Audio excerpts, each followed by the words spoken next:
Bonjour et bienvenue entre nous exclusivement sur les ondes de TV Rogers. Je suis Claude-Andrea Bonnier. Je me ferai un réel plaisir de passer la prochaine heure avec vous. Aujourd'hui à l'émission, on va parler avec un professeur de l'Université Saint-Paul, Jonathan Durand-Folco, de la Faculté des sciences humaines, avec qui on va parler de la nouvelle maîtrise en innovation sociale. Je ne sais vraiment pas qu'est-ce que c'est. Avec lui, on va avoir plus de détails. On a aussi notre coach en perte de poids, Lise Hamilton-Carrière, qui est avec nous et avec elle, on va parler de... Elle va vous aider, dans le fond, à faire vos choix alimentaires. Puis il y a la technique keto. Je ne sais pas si vous avez entendu parler de ça ces temps-ci. Elle va nous éclairer à ce sujet. Et tout de suite, pour commencer l'émission, j'ai deux représentants du Festival franco-ontarien qui s'en vient à grande échelle. Et puis je pense que c'est quelque chose que tout le monde attend dans la région. Hein? Oui, bien absolument. Dans le fond, c'est le 44e Festival franco-ontarien. Donc, c'est certain que c'est devenu une tradition pour plusieurs ici dans la communauté.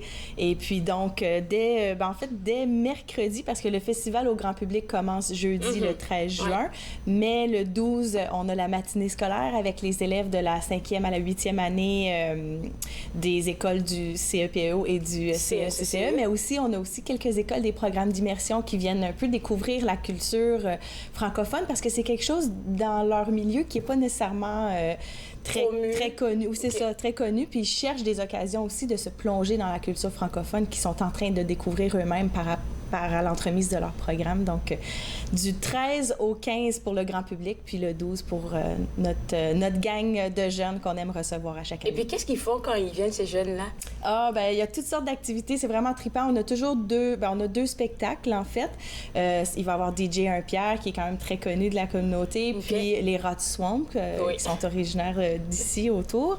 Et puis, on a toutes sortes d'activités. Cette année, vraiment spéciale, on a une initiation au BMX. Donc, on a une compagnie qui va venir faire un tour qui s'appelle Artecycles, qui va venir faire des petits tours de BMX aux jeunes. On pense que ça va beaucoup les exciter, en fait. Ils sont vraiment excités. Et puis, vous n'êtes pas venu seul pour en parler de tout ça parce que c'est toute une programmation, toute une machine qui se mène derrière le festival. Et puis, sur vos épaules, là, il y a une équipe et puis il y a plein de choses à gérer. Là, on en parle un peu parce que... Ben, il y a énormément d'artistes qui sont présents dans le festival franco-ontarien. Depuis 2 ans, le festival a changé sa formule. Contrairement à ce qu'on a comme dans des festivals classiques, si je me permets le mot, c'est qu'on a une première partie et puis une tête d'affiche. Ouais. Souvent, la première partie, qui est quelqu'un qui doit se faire connaître, n'a pas le grand public qui vient pour la deuxième partie. Donc, au festival, on a changé la formule et on a décidé qu'il n'y aurait plus de première partie, deuxième partie et tout. On met tout ça ensemble. Intéressant. Donc, on fait des spectacles de 2 à 3 heures, mais où tous les artistes sont sur scène, font des duos, font des trios, font des chœurs, font des solos. C'est un mix nouveau. C'est un mix, oui. Wow. Puis notre travail, mon travail, ce qui me met un défi, un challenge, mais que j'aime beaucoup, c'est d'aller séduire des artistes qui ne connaissent pas forcément l'émergence franco-ontarienne, franco-manitobaine, acadienne, etc. Puis de les séduire, de dire, vous allez devoir travailler ensemble, parce qu'il y a le spectacle qui est un moment unique qu'on ne verra qu'au Festival franco-ontarien. Mais il y a tout le travail en amont du studio, de réécrire les partitions, de Robert Charlebois s'intéresser à Céleste Lévy, par exemple, ou ce genre de choses. Puis après, de le faire chanter du répertoire propre à chacun, mais aussi du répertoire qui vient d'ailleurs. Donc, on a notamment un show qu'on a appelé Psycho Franco, qui va être psychédélique, où on va avoir du Rita Mitsuko, du Jean Leloup, qui ne seront pas sur scène. Mais des artistes vont réinterpréter leurs chansons à leur façon. On va avoir Plastique Bertrand qui va se mêler avec les Rats Swamp. On va avoir Diane Dufresne qui va se mêler avec Marie-Claude, avec Mehdi Cayenne, etc. Donc c'est l'idée de vraiment créer une magie sur scène, un show unique, avec des moments uniques. Puis, j'aime bien ce que vous faites parce que, dans le fond... faire connaître les artistes franco-ontariens, surtout les émergents, c'est l'une de vos principales fonctions ou missions. Mais c'est comme on vous le disait tantôt, là, les premières parties, j'ai été à un concert dernièrement, comme on s'en parlait tantôt, puis la première partie, tout le monde était comme, OK, il y en a qui sortaient, qui venaient. Mais quand c'est vraiment un mélange, un mix, je pense que ça intéresse le public de savoir c'est qui lui, en fait. Ouais. Ben la formule a été amorcée l'année passée, puis ça a très très bien fonctionné. Puis les gens qui ont assisté au spectacle en parlent encore parce qu'ils ont vécu des moments uniques, des chansons revues par d'autres artistes. C'est parfois intéressant de mélanger par exemple du hip-hop avec de l'opéra. Et de mettre ça ensemble, c'est des défis, c'est trippant pour les artistes. Il faut les convaincre, c'est ma job au début. Difficile à faire?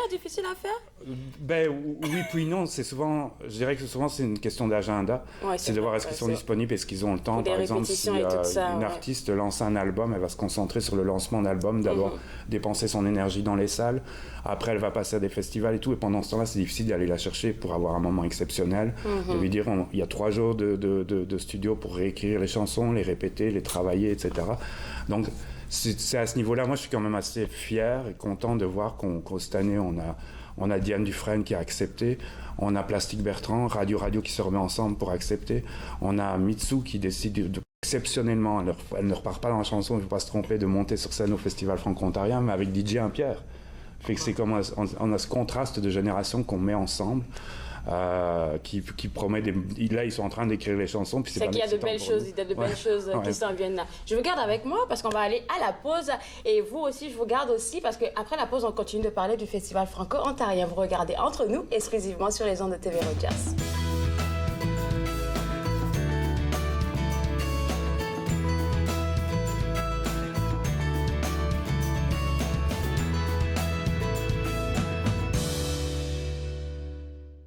Cette semaine, à l'émission Court-Circuit, on rencontre Daniel Sauvé du groupe Règlement 17.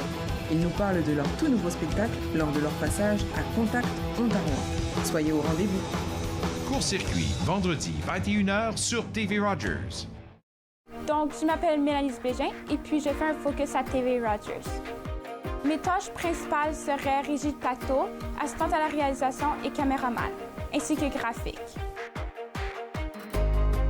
Donc, je trouve que tout le monde devrait passer à Rogers, tant qu'à être invité ou bénévole, au moins d'essayer une fois parce que, en fait, tu apprends tellement de choses et des choses que tu ne croirais pas apprendre.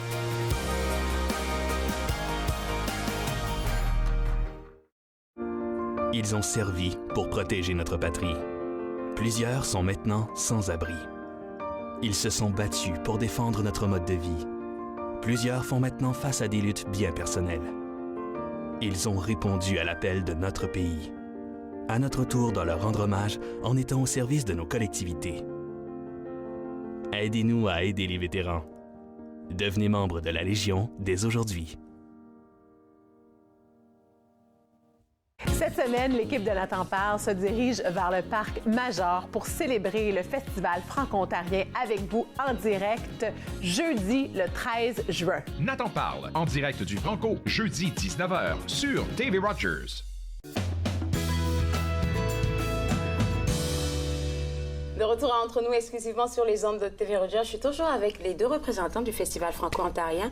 Puis on parlait d'une nouvelle formule du côté artistique, où est-ce qu'on permettait aux artistes les plus émergents, en tout cas les émergents, de pouvoir se jumeler avec des artistes connus pour eux aussi se faire connaître dans le fond. Hein. Exactement, parce que il y a énormément de choses qui se passent dans le studio. Si je prends l'exemple de l'année passée, Julie King qui se retrouve face à Marie-Mé et Kim Richardson et d'autres qui étaient là. Au début, elle est toute petite, elle se dit comment est-ce que je fais pour mettre les micros à la même hauteur qu'eux. Mais à la fin, finalement, la magie opère. Et donc, c'est là où finalement, l'artiste est encouragé parce qu'il n'a pas seulement une expérience musicale sur scène exceptionnelle, mais il a aussi des nouveaux amis, on va dire, avec qui Julie Kim se retrouve à travailler depuis avec d'autres parce qu'elle s'est fait connaître et que les gens lui font confiance. Ça fait un peu comme du mentorat un peu pour ces nouveaux artistes-là. Puis là, vous travaillez pas seul parce que, de ce que je sais, normalement, il y a un directeur artistique pour un festival, mais là, il y a le directeur artistique, puis il y a comme... Oui, il y a des sous-branches. Il y a des sous-branches. Disons que j'essaie de faire confiance à des entreprises aussi, cette année particulièrement, parce que je travaille avec Isabelle Longnus, que j'ai rencontrée dans un événement à Vancouver, les Jeux Olympiques. OK. et donc, qui a son style à elle pour produire de la musique. Mais je travaille avec Pierre aussi, qui lui fait une autre direction artistique aussi. Et je travaille avec Dan Josko, qui lui fait un autre style musical aussi. Donc c'est d'aller chercher un peu ces gens. L'année passée, on avait Valère, on avait les Pornflakes, etc. C'est différentes énergies parce que moi, je suis directeur artistique, mais je ne suis pas directeur musical. Donc ça me prend quelqu'un qui connaît mieux, ça. Oui, OK. Puis ces 3 personnes-là, c'est quoi leur rôle spécifique, dépendamment du registre dans lequel ils sont? On travaille vraiment les 4 ensemble. OK. Donc, c'est de se concerter, etc. Parce que, par exemple, un artiste, à un moment, va se rendre compte qu'il trébuche sur telle chose. Ça ne marche pas. Son truc musical, son style ne fonctionne pas avec de l'électro. Donc là, on va essayer de le switcher dans un autre show qui est, par exemple, plus rock ou plus pop, etc. Donc on travaille vraiment les 4 ensemble pour essayer de garder 3 soirs équitables aussi, qui n'est pas un soir qui est plus fort que l'autre, et de travailler dans des styles différents. Donc cette année, on a vraiment un côté comme électro, puis on a un côté qui s'en va vraiment psychédélique, et puis on a un côté qui est beaucoup plus comme classique avec Antoine Graton comme directeur musical, avec des cordes, avec Diane Dufresne, avec Brigitte Boisjoli, Patrice Michaud. Il y en a tellement. Ça fait... Vous recevez combien d'artistes, en fait? Dans le fond, on s'attend à combien pour cette année? Il y a à peu près une petite dizaine par jour. Oui, c'est plus d'une trentaine. Donc ça fait de beaux spectacles à chaque moment. Là, c'est toujours en soirée pour les spectacles. On a aussi des shows le samedi matin, mais qui sont relatifs à l'expérience familiale avec Caillou et Arthur l'Aventurier, et d'autres styles d'animation. Mais oui, sur la scène, ça se passe vraiment comme à partir de 19h30. Le festival est ouvert avant avec d'autres activités, mais je veux dire, sur la grande scène, c'est 19h30. Ouais. Merci. Et puis, il y a Kim aussi qui est là, elle a aussi des choses à dire. Parce que oui. Parce que ça, je trouve ça important. Je voudrais qu'on commence par ça, les retrouvailles. Oui. C'est assez nouveau, ça. Oui, bien, c'est nouveau de cette année, en fait. Donc, voilà, ce qu'on essaie de créer, en fait, c'est comme un petit micro-party à l'intérieur du festival, si vous voulez. Puis, bon, comme je le disais tout à l'heure, le festival a 44 ans cette année. Donc, c'est devenu pour plusieurs une tradition dans leur vie. Puis, tout à l'heure, je parlais de la matinée scolaire où on fait venir des jeunes. Donc, il y a des gens dans leur parcours dès le début de l'école, qui ont connu le festival à travers l'école, et puis dans leur vie de jeune adulte, ils y ont participé comme premières expériences ou quoi que ce soit. Puis il y a même quelqu'un qui me racontait il y a plusieurs mois, quelqu'un, tu sais, peut-être dans la cinquantaine, qui me dit, le festival franco, je me souviens, j'étais en voiture, là, puis c'était la journée qu'on pouvait mettre notre musique francophone au bout, puis baisser nos fenêtres, puis je me suis dit, waouh, c'est vraiment une tradition pour la majorité des gens, puis on essaie un peu de recréer ça encore plus dans la communauté des gens qui ont déjà passé par le parcours scolaire francophone de la région. Donc, les retrouvailles, c'est pour cette année, on invite, on met 4 écoles en valeur. On a Louis Riel, De La Salle, Garneau et Samuel Genet. Puis, on invite les gens qui ont gradué entre 1980 et 95 à se retrouver l'une des 3 soirées ou les 3 soirées entre amis. Puis, il y a comme des petites compétitions, là. On va garder le petit esprit compétitif d'école, mais l'idée là-dedans, c'est de se célébrer, de se retrouver, puis d'avoir une excuse de se retrouver, là, nos anciens collègues, nos anciens confrères, consoeurs d'école, là, ça promet d'être assez trippant, merci. J'imagine, parce qu'on peut participer aux 3 soirées en même temps, ou? Oui, absolument, absolument. Donc, puis en même temps, tu sais, il faut pas oublier qu'il y a les soirées retrouvaires, mais il y a le spectacle aussi après. En même temps, d'une pierre deux coups. C'est ça, puis d'un soir à l'autre, ça change. Alors, la dynamique est différente, il y a des gens qui vont se rajouter, donc ça va vraiment être excitant comme soirée. J'imagine des anciens amoureux qui vont se retrouver, ça va être tout. Ben, c'est ça qu'on disait, on se disait, c'est qui sont restés amoureux depuis le début. En anglais, on dit high school sweetheart. On a des petits défis de c'est qui va avoir les cheveux les plus crêpés ou qui a gardé ses habits d'école. Donc, ça promet d'être assez rigolo. Ça promet d'être assez rigolo. Et puis ensuite, on pense aussi à la famille, aux activités familiales. Ben, en fait, moi, ce que je trouve vraiment intéressant du Festival franco-ontarien, c'est que c'est un événement familial en général aussi. Tu sais, moi, je suis allée souvent avec mes enfants, le soir comme le jour. Je me suis toujours sentie en sécurité. L'ambiance est conviviale. Moi, je le sens vraiment comme un party de famille là, pour ça. Puis pour les tout-petits, on les oublie pas. Le 15 juin, en matinée, on a la matinée familiale. Donc, c'est samedi. Le samedi, c'est ça. Puis on leur présente Caillou et Arthur l'Aventurier en spectacle. Puis évidemment, le classique maintenant, qui est aussi devenu une tradition, c'est les maquillages de Chromatique, une compagnie qui vient nous visiter à chaque année, qui fait des maquillages super éclectiques, vraiment beaux. Puis on a toujours une grande ligne d'attente là, pour les maquillages. Les jeunes aiment beaucoup ça. On va pas tout leur donner, mais il y a d'autres activités aussi. Hein? Il faut pas oublier que, oui, on va chanter, oui, on va danser, mais il faut manger aussi. Oui, ben c'est ça. Donc, le Festival franco-ontarien a aussi une mission de faire un peu découvrir la culture francophone à la grandeur du monde. faune. Ouais. Et puis, une manière de faire ça, c'est d'offrir aux gens quelque chose de différent au niveau de la nourriture aussi. Donc, on a un petit bistrot franco qu'on appelle, qui va offrir de la cuisine inspirée des menus de différents pays de la francophonie. Donc, cette année, spécialement, on met en vedette le Maroc, la Guyane française et le Vietnam. Donc, si les gens veulent faire changement de petits hot dogs et d'une poutine, ben on a une option un petit peu plus santé, mais aussi intéressante là, au niveau des papilles gustatives. Donc, on va chercher Belle les gens découverte en même temps. Et puis, le bistrot, il ouvre depuis le matin au soir ou... Non, c'est ça. Ça va être ouvert pendant les heures d'ouverture du spectacle. Okay. Donc, les 3 soirs entre 17h et 22h. Puis le matin, ben là, la matinée familiale, là, autour de 11h, ça va ouvrir. Ouais. Ça promet. Avec les artistes que vous avez mentionnés tantôt, la nourriture, toutes les activités familiales. Je vais vous laisser aller parce que je pense qu'il y a beaucoup de travail à faire, mais les tickets, on fait comment pour les tickets? Donc, les billets, ffo.ca en ligne. C'est 20 une passe journalière. Okay. Et puis, c'est 40 pour les 3 jours. Donc, c'est une belle économie. Puis, vous avez 3 beaux spectacles. Une dernière chose, Librairie du Soleil à Ottawa, où les billets sont aussi en vente. Okay. Et puis aussi du côté de Gatineau, la Librairie du Soleil également. D'accord. Quelque chose qui vient de m'allumer tantôt, là. Est-ce que vous avez encore besoin de bénévoles? Parce que ça demande du monde pour travailler avec vous. Je pense qu'on est correct, mais on est toujours ouvert à garder des listes de bénévoles parce que quand on a plus de bénévoles, on peut aussi faire plus d'accueil pour le public aussi. Oui, donc à travers le site web, même principe pour les bénévoles. Merci beaucoup à vous deux. Je vais vous laisser aller parce qu'il faut rusher. Et puis voilà, à la maison, n'oubliez pas de prendre vos tickets. Ça s'en vient pour la semaine prochaine. www.ffo.ca pour prendre vos tickets ou même aller visiter la Librairie du Soleil, vous pourrez avoir vos tickets. Après la pause, on va parler de la maîtrise en innovation sociale qui s'en vient à l'Université Saint-Paul. Vous regardez Entre nous exclusivement sur les ondes de TV Rogers.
De retour Entre nous exclusivement sur les ondes de TV Rogers. Je suis maintenant avec Jonathan Durand-Folco de l'Université Saint-Paul, avec qui on va parler de la maîtrise en innovation sociale, parce que vous êtes de la faculté des humaines et de sociologie, je crois. Sciences humaines. Sciences humaines, merci de me reprendre.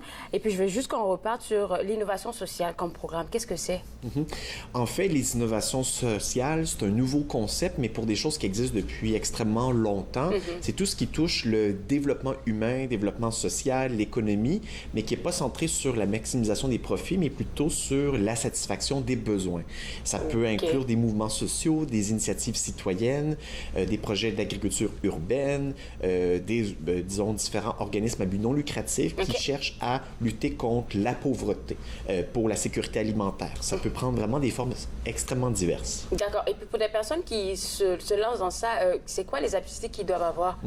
Je dirais, en fait, grosso modo, ce qu'on cherche, c'est des gens qui ont envie de changer le monde, des gens qui sont intéressés par le fait de créer des projets concrets, des nouvelles organisations, sinon d'investir des entreprises, des ONG, des syndicats, des institutions publiques, mais pour essayer de faire les choses différemment, pour essayer d'innover, mais innover pour essayer de répondre à différents types d'enjeux. La crise écologique, au niveau de la démocratie, au niveau des injustices qu'on peut trouver, des problèmes d'exclusion, mais aussi de trouver des formes concrètes pour être capable de surmonter ces difficultés. Donc nous, c'est à la fois pour comprendre la société, mais pour trouver des solutions concrètes pour essayer de changer les choses.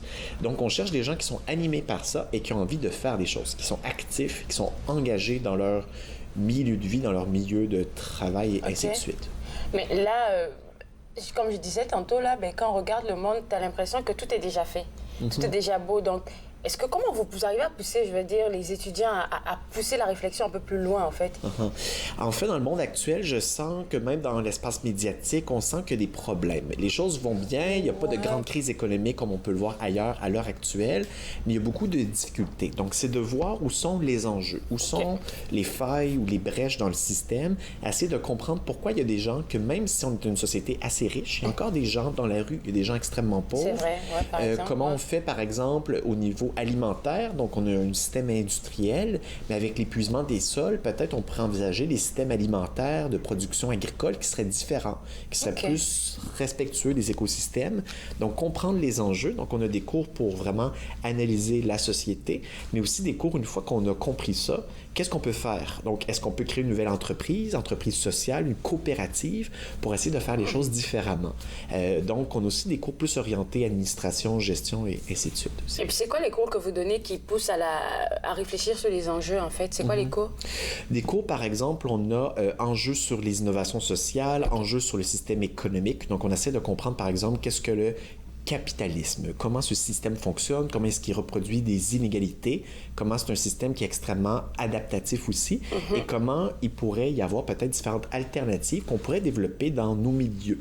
Des nouvelles formes d'entreprise, par exemple, qui ne serait pas une entreprise hiérarchique, mais une entreprise avec un modèle plus horizontal, collaboratif, d'autogestion. Comment on peut travailler ensemble sans nécessairement avoir une personne au-dessus de nous qui nous donne des ordres. Comment est-ce qu'on fait pour travailler ensemble autrement? Donc, on a des cours aussi orientés vers ça. Et ça dépend si c'est pour le baccalauréat, donc le cours des programmes de premier cycle, ou pour des programmes de deuxième cycle, où là, on va plus aller vers la recherche pour voir comment fonctionnent les initiatives concrètes et comment on peut faire la recherche-action, la recherche participative avec les gens. Donc, pas uniquement observer ce qui se passe comme une chose ici, mais vraiment comment on travaille avec les gens, à l'intérieur, avec des stages de recherche, des entrevues, pour essayer de comprendre comment fonctionnent ces différentes initiatives. Dans le premier cycle, est-ce qu'il y a aussi des stages? Parce que ce que vous dites, oui, c'est théorie, parce qu'il faut discuter. Est-ce qu'il y a de la pratique, en fait? C'est beaucoup orienté vers ça, en fait. À l'intérieur de nos cours, et on a aussi, par exemple, dans notre programme de baccalauréat, des programmes de stage obligatoires aussi. Donc, pour vraiment inciter à nos propres étudiants et étudiantes à aller sur le terrain. On a des visites, on fait venir des conférenciers, des gens de l'extérieur aussi. Et nos étudiants, par exemple, j'ai donné un cours sur la démocratie et l'engagement citoyen. Et ce que les étudiants ont fait dans leur cours, c'est développer une forme de consultation publique. Ils sont allés voir la communauté universitaire, les résidents autour des groupes différentes organisations communautaires. Ils sont allés les consulter pour voir comment ils pourraient développer un projet pour la communauté dans son ensemble. Ils sont allés le faire aussi, cette chose-là. Donc, nos cours sont vraiment orientés avec cet équilibre théorie, pratique, action et réflexion aussi. Combien de femmes vous avez dans ce programme-là? On a une équivalence, plus d'hommes ou de femmes? Je dirais que c'est assez équilibré, mais un peu plus de femmes dans nos programmes jusqu'à maintenant. Donc, ça attire ça, mais notre but, en fait, c'est d'avoir des cohortes assez diversifiées. On a des étudiants internationaux aussi qui viennent aussi s'inscrire, qui sont bien intéressés. Et on a aussi des programmes en anglais qu'on commence à offrir, mais nos principaux programmes jusqu'à maintenant sont faits en français. Et on a des gens du Québec, des gens de l'Ontario, des gens qui viennent d'ailleurs aussi, qui sont intéressés à faire les choses autrement. Est-ce que c'est vrai qu'il y a un processus forcément il y a un suivi et toutes ces affaires-là, mais il arrive des moments où des personnes lâchent le programme? Parce que c'est pas si difficile de ce que vous dites. Il faut juste aller, comprendre les enjeux, puis chercher à les résoudre. Mais souvent, là, c'est un casse-tête chinois, là. Oui.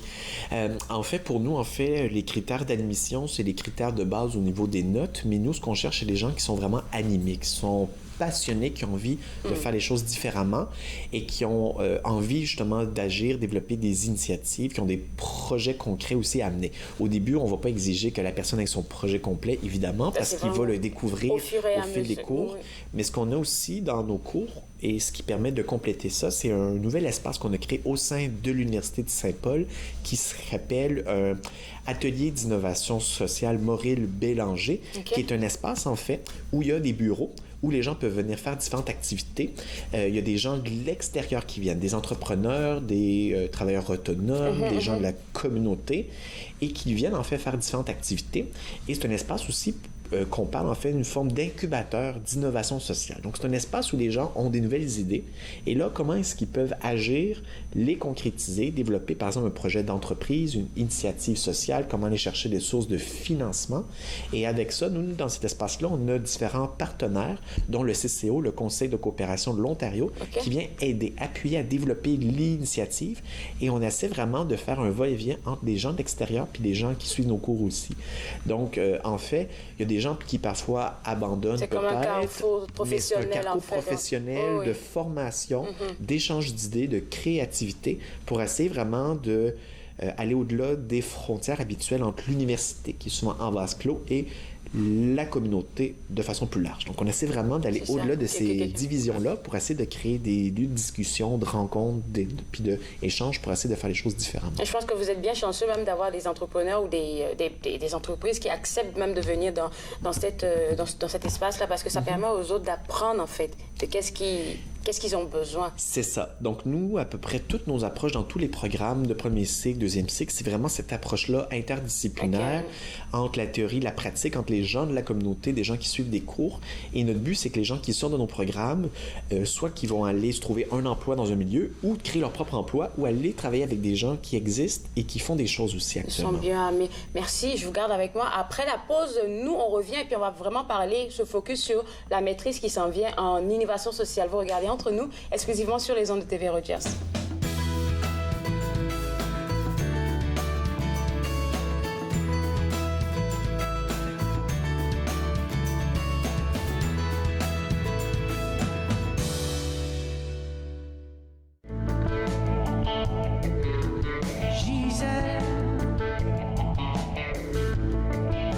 T'es aussi la plus folle, t'es aussi la plus folle que je connaisse.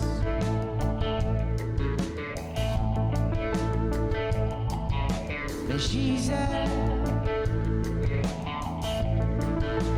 t'as les plus beaux seins, t'as les plus beaux seins que j'ai vus.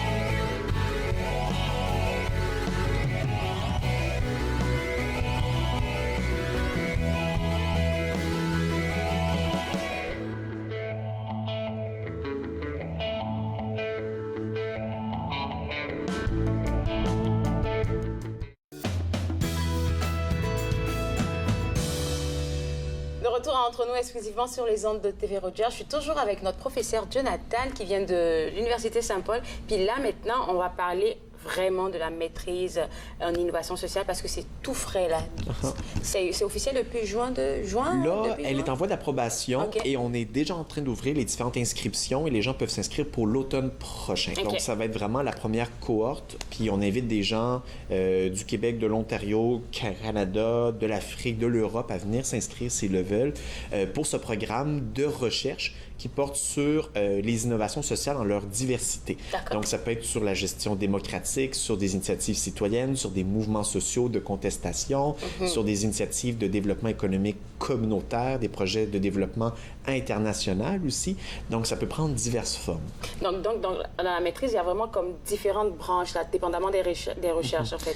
Ce qu'on fait, c'est qu'on a un cursus obligatoire de 6 cours et dont un stage, entre autres, parce qu'on veut vraiment que les gens aillent voir leur initiative, aller rencontrer des gens, faire un stage dans un milieu de travail, de recherche.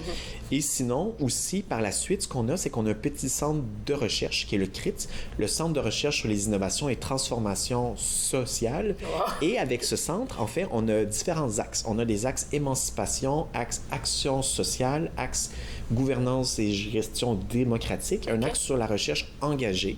Et là, ce qu'on veut, en fait, c'est que les gens qui viennent suivre leur programme s'inscrivent dans un des axes. Et là, il y a déjà des professeurs, des chercheurs de l'Université de Saint-Paul, mais aussi de d'autres universités qui travaillent sur des projets en cours. Donc, on veut déjà comme initier les gens, les immerger dans un contexte où il y a des projets concrets qui sont déjà en cours pour voir après les étudiants, ils peuvent contribuer à ça, mais aussi développer leur propre projet de recherche aussi. D'accord. Donc, à chaque fois qu'ils rentrent dans un axe, c'est ça le défi, c'est de créer un propre projet de recherche. Leur propre projet de recherche aussi, ou sinon de s'insérer dans un projet en cours en essayant de développer autre chose aussi. Donc, c'est assez ouvert, mais on veut vraiment créer un contexte où il y a des collaborations qui se font. Donc, on veut pas juste des étudiants qui suivent leurs cours et qui, après ça, vont faire leur projet seuls dans leur coin. On veut vraiment créer un contexte d'échange, de discussion où on peut s'influencer, se nourrir mutuellement de nos différents projets de recherche.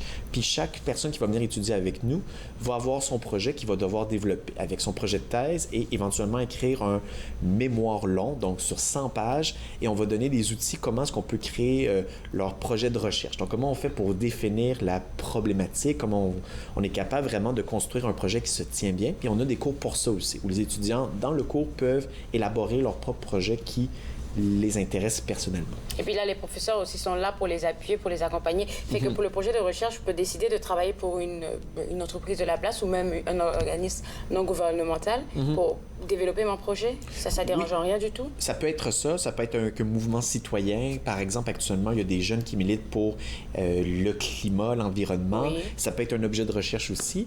Donc, nous, en fait, les professeurs, on a différentes expertises. On est 6 professeurs. On est en train actuellement d'embaucher aussi pour l'automne prochain un nouveau professeur ou une nouvelle professeure. D'accord. Et chaque professeur a différentes expertises. Comme moi, par exemple, je travaille sur la démocratie participative, sur la question des villes, sur la question aussi de la transition écologique. Il y a d'autres professeurs qui travaillent sur des questions d'économie, d'autres sur des mouvements sociaux, le mouvement des femmes, d'autres sur la question alimentaire. Donc, chaque professeur a leur champ d'expertise et après ça, les étudiants peuvent aller voir en fait quel va être leur superviseur pour être capable vraiment d'être accompagnés et d'orienter leur projet, entre autres. J'aime bien aussi le fait que ce soit ouvert à l'international parce qu'il y a certains pays sous-développés où est-ce que on peut venir prendre des ressources ici et puis s'en aller pour créer quelque chose de nouveau parce que c'est un programme déjà qui ne se trouve pas, par exemple, moi, dans mon pays, l'innovation sociale.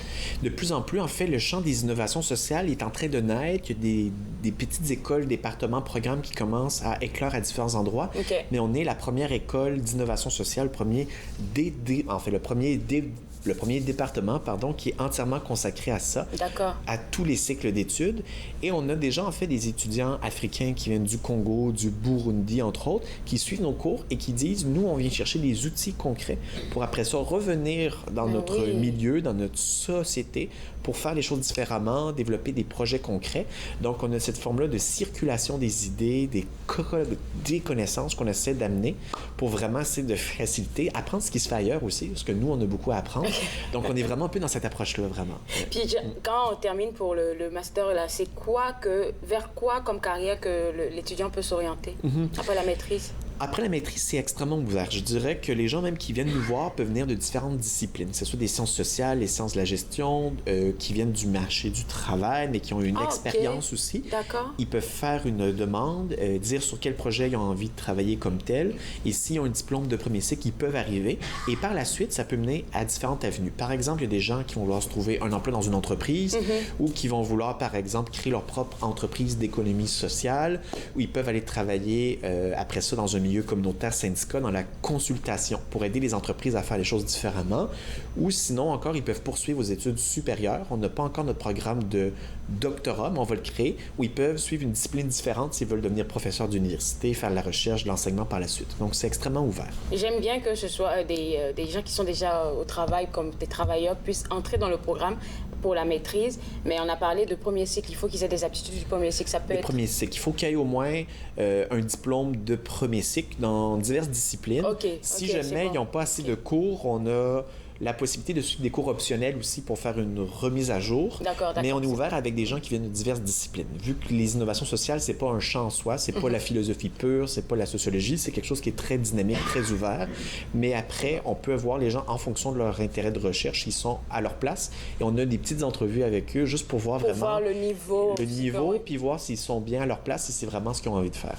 Donc, c'est ce qu'on fait.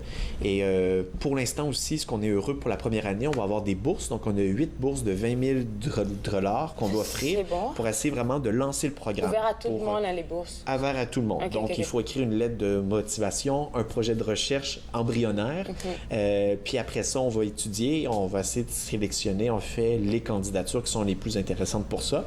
Et il y a d'autres bourses qui sont offertes par l'Université de Saint-Paul aussi pour aider financement pour des gens pour payer les frais de scolarité et ainsi de suite. On peut commencer à s'inscrire maintenant, c'est ça que vous avez dit? On peut commencer dès maintenant, dans les jours, dans les semaines qui viennent. Et le programme commence l'automne prochain et ça va se poursuivre année après année aussi. Merci beaucoup et puis bonne chance pour ce premier cohorte là, de maîtrise. Et puis on espère les revoir ici là, parce que je sais qu'ils auront beaucoup de choses à nous partager. Alors vous à la maison, là, les inscriptions sont déjà lancées. C'est ouvert à tout le monde, internationaux comme nationaux. Donc www.ustpol.ca, c'est le site web à visiter pour aller vous inscrire là-bas pour ce programme. Après la pause, on va parler avec notre coach en perte de poids, Lise Hamilton-Carrière. Vous regardez Entre nous, exclusivement sur les ondes de TV Rogers.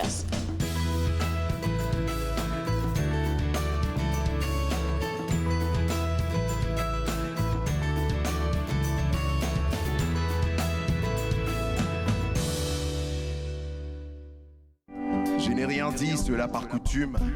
Je n'ai rien écrit, l'histoire se résume aux souvenirs de nos soirées intimes. Le cœur battant encore plus fort au tempo de ma plume. Essayez d'écrire sur nous, la page est vierge. Gribouillé sur tellement d'heures que les marges sont pleines. T'as réussi à prendre mon seul atout. Dorénavant mon stylo souffre de pudeur, il peine. Tu l'entendras, du moins je présume. L'hésitation noyée par le volume. J'ai fait l'erreur de croire en nous, le nous intemporel. Mais reste que quand je ferme les yeux, je pense encore à elle.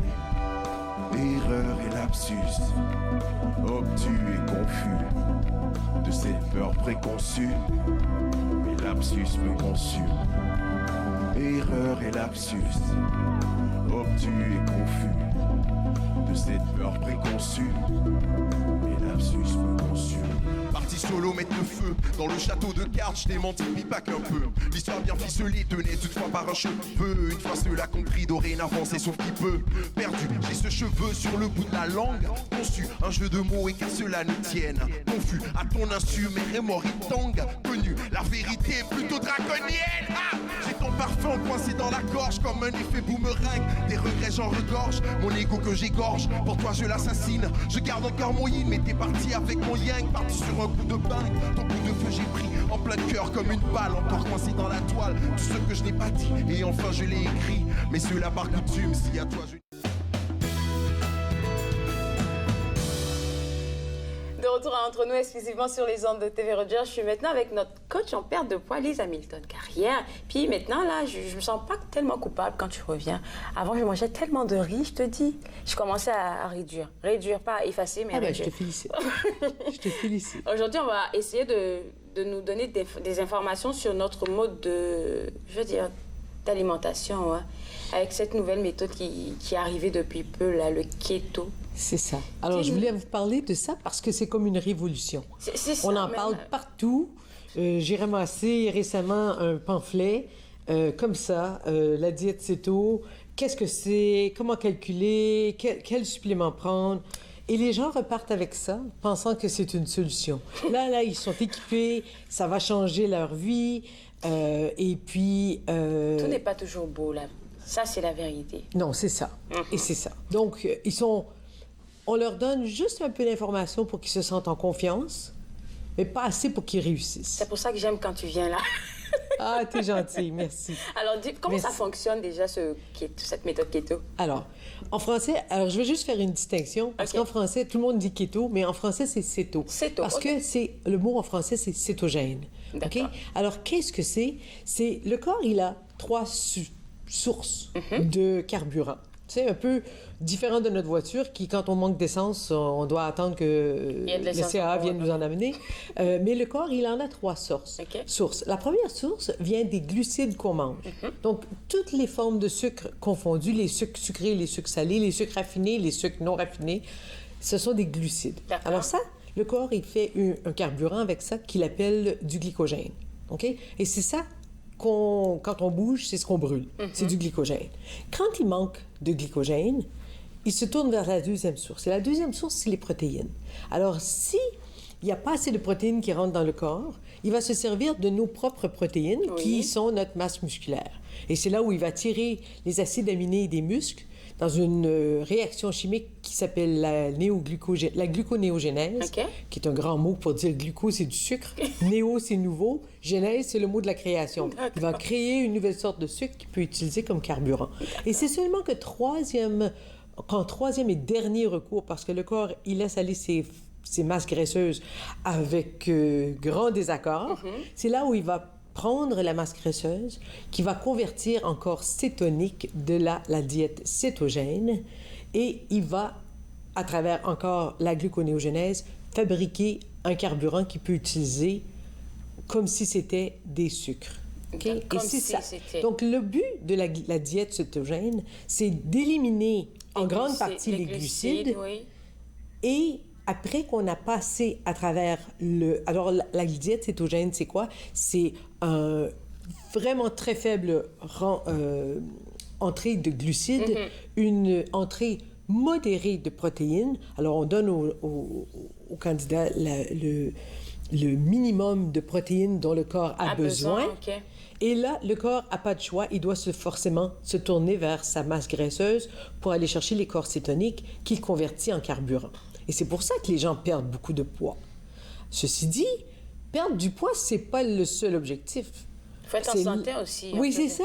Parce qu'il ne faut pas tomber. Il ne faut pas créer de carence ailleurs. Perdre du poids, c'est merveilleux. Mais si on manque de fer, si on manque de vitamines, si on manque de minéraux, si on manque de magnésium, de sodium, de potassium, on a des conséquences très, très sérieuses. Et les gens ne savent pas ça. OK? Alors, comment ça fonctionne? On réduit grandement l'entrée de glucides.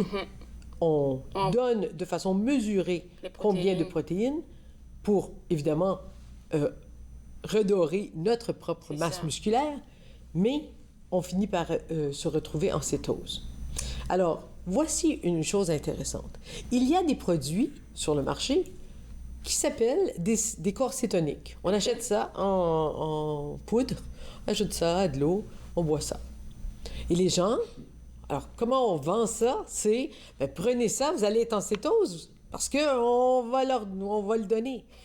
Mais on dit, c'est le froid qui cause la neige et pas la neige qui cause le froid, n'est-ce pas? Alors, c'est pas parce que je bois des corps cétoniques que je suis forcément en cétose. Ça n'a pas rapport du tout. Mais c'est un grand marché, là. Il y en a, on en voit partout. On appelle ça des corps exogènes, là, des corps cétoniques exogènes. Ça, c'est vraiment pour des résultats rapides, en fait, dans le fond. Mais c'est même pas ça. C'est pas ça. Alors, les gens vont mesurer combien de corps cétoniques ils ont dans le corps, mais ça va être une fausse mesure, parce qu'ils mesurent quelque chose qu'ils ont bu. C'est vrai. Ça fait du sens? Alors, il y a une utilité pour les corps cétogènes exogènes, mais c'est pas pour perdre du poids, puis ça va pas mettre le corps en cétose. Donc, quelque part, là, ce que tu entends nous dire, c'est que c'est un tout petit peu dangereux de se lancer dedans sans avoir les bonnes informations. Exactement. Exactement. Et tout le monde se dit expert. La cétose, là, la diète cétogène, c'est une science. C'est une science très exacte. Donc, dès lors, les gens qui veulent pas mesurer, faites pas ça. Les gens qui veulent pas éliminer des groupes alimentaires, faites pas ça. La question, c'est est-ce que c'est bon ou est-ce que c'est pas bon? Puis je pense qu'il faut aussi éliminer les affaires à fibres, donc peut-être des fruits, des affaires dans le genre, alors que non. Bien, on a droit à un très petit nombre de glucides. Il faut les dépenser. Je dis toujours, c'est un peu comme un budget. Vous avez un budget de gras, vous avez un budget de glucides et vous avez un budget de protéines. Ouais. Alors, dépensez-les à bon escient. Mais quand je vois dans le journal de quelqu'un qu'il a décidé de manger, je sais pas moi, des raisins, OK? Mais des raisins, c'est assez riche en sucre. C'est assez riche en sucre. C'est pas pour rien qu'on aime bien ça. Quand il aurait pu prendre quelque chose qui avait beaucoup plus de fibres, puis qui avait les mêmes qualités, mais que ça goûtait pas pareil dans la bouche, comme du chou-fleur. Du chou-fleur, c'est quand même haut en glucides, mais c'est très haut en fibres. Donc, le compte final, le compte net de glucides, il est quand même assez faible. Alors, c'est bon ou c'est pas bon, le keto? C'est bon, mais, encore une fois, c'est juste l'aspect alimentaire, keto. Qu'est-ce qui pousse une personne à manger un beigne? C'est pas parce qu'il sait pas que c'est pas bon. Il mange un beigne parce qu'il y a quelque chose dans la tête qui lui dit qu'il faut, qui lui dit que ça va lui apporter quelque chose qui, dans les vrais faits, n'est pas dans le beigne. C'est ça qu'ils disent, combattre le gras par le gras. Oui, absolument. Donc, d'un niveau alimentaire, c'est très bon. Okay. C'est très bon, compte tenu qu'on est bien informé à savoir lesquels suppléments il faut prendre. Et puis pas éliminer. Tu sais, les gens regardent, ben, je mangerai plus de légumes parce que dans tous les légumes, il y a des glucides. Même dans le brocoli, il y a des glucides. Alors là, ils s'attendent à ce qu'ils vont manger du fromage, du bacon, et ils vont perdre du poids, mais c'est pas... Ça fonctionne pas comme ça dans le fond. Ça fonctionne pas comme ça. Il y a tellement plus à savoir. OK, plus à savoir. Donc, on va en parler après la pause. Ben oui, mais je veux parler aussi de d'autres choses après la pause. Okay. Donc, après la pause, on revient parce qu'il y a tellement plus à savoir sur le keto. Donc, restez avec moi. Vous regardez Entre nous, exclusivement sur les ondes de TV Rogers.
Retour à Entre nous, exclusivement sur les ondes de TV Rogers. Je suis toujours avec notre coach en perte de poids, Lise Hamilton Carrière, avec elle on a parlé de la technique keto pour la perte de poids qui fonctionne, que tu as dit, ça fonctionne, mais il faut avoir de bons renseignements, de bonnes informations. Absolument. Donc les gens qui sont des coachs certifiés en diète keto, c'est des gens qui ont étudié, qui comprennent l'ensemble de ce que ça prend. Parce que quand on parle de diète keto, les gens ont dans la tête du fromage, du bacon. On mange tout ça, et la vie est belle. Le problème, c'est qu'on mange comme ça, on va se rendre malade. Pas malade comme ça, là, mais on va se nous manquer... malade à l'intérieur. Malade à l'intérieur. Les produits laitiers ont une réaction inflammatoire dans le corps. Ça, je ne savais pas, par exemple. OK. Donc, si on mange beaucoup de de fromage, par exemple, ou de crème, parce que la diète, c'est tout est reconnu, hein, de la crème à 35 % de la grosse crème épaisse. Bien, si on mange ça, alors on dit que les gens qui veulent perdre du poids, il faut limiter et même, voire même éliminer les produits laitiers de leur diète. Donc, là, si j'enlève le fromage, il me reste le bacon. Alors, il faut être mieux renseigné. Alors, il y a de plus en plus, il y a des coachs certifiés CETO et vous pouvez venir voir plus d'informations, en fait, sur mon site à ce sujet-là, mais n'y allez pas par vous-même. Ce qui nous amène un peu à notre deuxième sujet. J'ai honte. Hein? Ne vous coachez pas vous-même. Non, ne vous coachez pas. Moi, en 8 ans, le commentaire qui est revenu le plus souvent, c'est « Ah, Lise, j'ai essayé par moi-même, puis je suis pas capable. » Mais c'est normal d'être pas capable de se coacher soi-même. Okay. Et j'ai découvert récemment la plus grande raison pourquoi. Est-ce que tu es prête? Oui. Alors, le vous intérieur, hein, le toi intérieur, qui est guidé par ton subconscient, ton conscient, tout ton côté physique, ne va pas te permettre de faire quelque chose qu'il perçoit te mettre en danger. D'accord. OK? Alors, voici. Si la dernière fois qu'une personne a fait un régime, il avait faim, il avait tout le temps faim. Mais la faim, c'est un signal que le corps donne qui dit, écoute, si tu manges pas bientôt, on va manquer d'essence, on va manquer de carburant. Oui. Alors, tu es en train de te mettre en danger. Ça, c'est retenu parce que le subconscient se souvient d'absolument tout. Il n'oublie rien. OK? Alors, la dernière fois que tu avais faim, tu t'es senti privé. Tu as souffert de te sentir privé. Okay? Ne serait-ce que pour une demi-seconde. C'est reçu dans le subconscient et c'est retenu. Et le corps dit, moi, je veux pas que tu fasses des choses pour nous mettre en danger. OK. OK? Parce qu'il ne faut pas oublier que dans notre ADN, il y a de l'encodage, de la programmation qui date du temps de l'homme des cavernes, là. OK? Et quand il n'y avait pas de nourriture, c'était pas nécessairement parce que on n'avait pas été à l'épicerie. C'est parce qu'il n'y avait pas de troupeau de bisons qui était passé depuis 30 jours. Tu vois? Ouais, alors, il faut comprendre que cet ADN-là nous parle de catastrophes, nous voit ça comme des grands événements négatifs. Okay. Alors, il veut nous protéger. Si la dernière fois que j'ai essayé de faire un régime, j'ai eu honte. Il y a quelqu'un qui a fait, ben là, je peux pas croire que tu manges ça. Es-tu tombé sur la tête? Ça n'a pas d'allure, tu peux pas manger comme ça, c'est pas une bonne idée. On a eu honte. On s'est senti jugé. Jugé, oui. Le corps va dire, non, tu veux pas faire ça. Tout d'un coup, quelqu'un te dit... Mais moi, je mange telle affaire, même juste un peu, puis voilà. Je sais de quoi tu parles parce que j'ai essayé, hein, pour 3 jours. Oui. J'ai dit 1 semaine. J'avais voulu faire 1 semaine, juste des légumes. Mais à la 3e journée, je me suis arrêtée. J'avais pas eu besoin de quelqu'un, c'est mon corps qui me l'a dit. C'est ton corps qui te l'a dit. Oh oui. C'est ça. Mais ton corps va toujours te dire ce qu'il veut te dire pour te protéger, même si... Et là, on se comprend... La personne que je vois devant moi n'a pas un grand problème, là. OK? Mais je regarde les gens qui ont des grands problèmes et ils sont pas capables de faire plus que 3 jours eux-mêmes. OK. Puis pourtant, le corps est en train de s'enterrer avec une fourchette, tu vois? Mais il perçoit... Comme un danger, en fait. Un danger, oui. Parce que la dernière fois, il y a eu des choses... négatives qui sont arrivées, des moments où on s'est mal senti, on a eu de la peine, on a eu honte.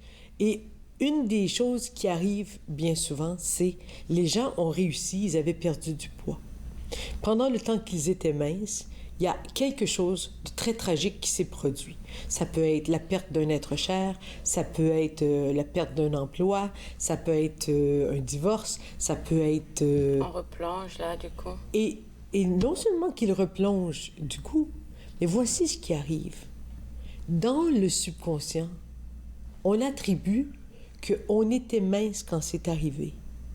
Donc, quand on reviendrait mince, on a peur. On a peur que quelque chose... Imagine une femme qui est mince et qui a été abusée sexuellement. Ou qui a dû au travail avoir à gérer les avances non sollicitées. non désiré. OK. Dans le subconscient, elle dit « Ah non, moi, je veux pas retourner. Je veux consciemment retourner à ce corps-là. Je me sentais bien, j'étais en santé. » Mais subconsciemment, il va mettre les freins. Il va faire tout pour saboter.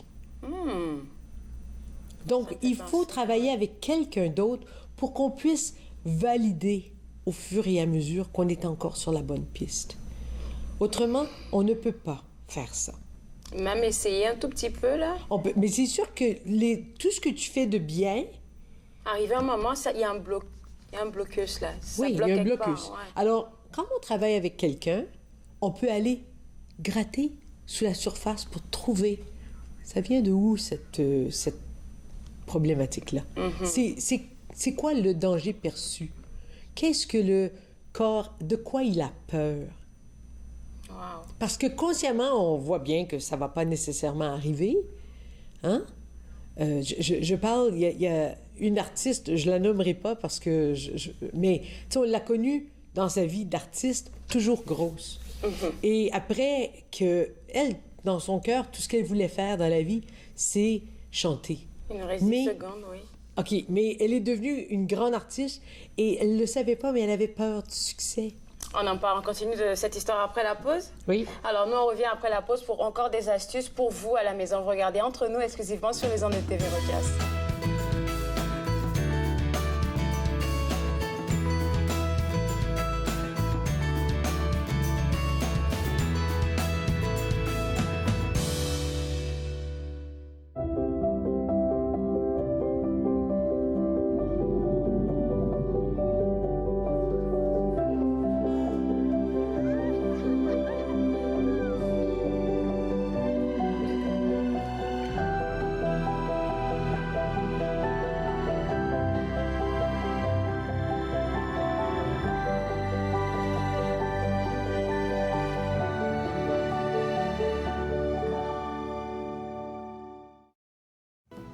Bonjour, cette semaine à l'émission Émergence, je reçois Anna Lemire qui a passé plusieurs années à l'Arche de Jean Vanier et qui est aussi prof de yoga.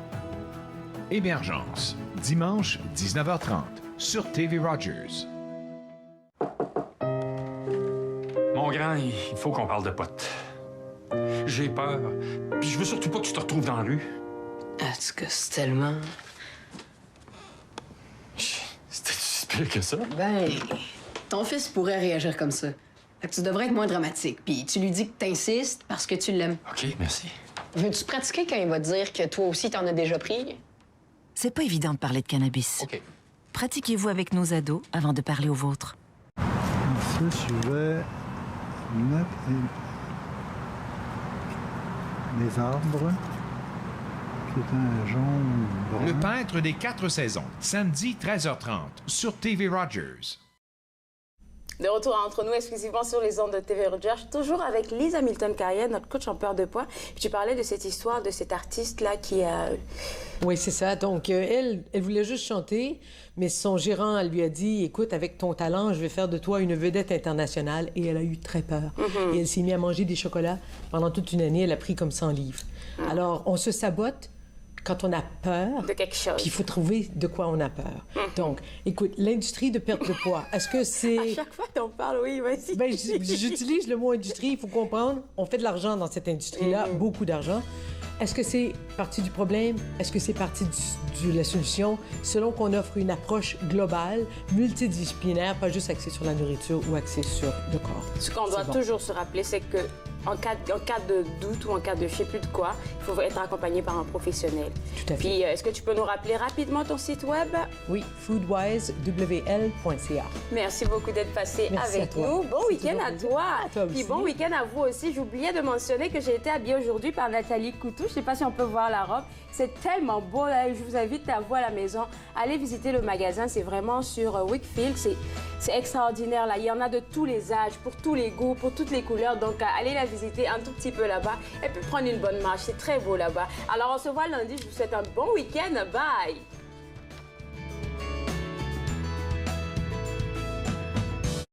Faites-nous part de vos commentaires en composant le 613-521-2323 par courriel sur Facebook et Twitter.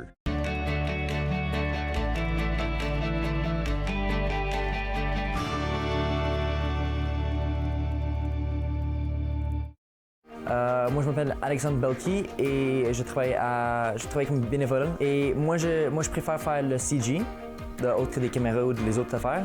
Raison que j'ai choisi d'être un bénévole à Rogers, c'était plus pour mon futur. Donc, comme j'ai dit, j'aimerais aller travailler avec téléproduction ou même des films. Puis, je pense que TV Rogers, c'est la plus bonne idée. C'est une bonne idée pour l'expérience.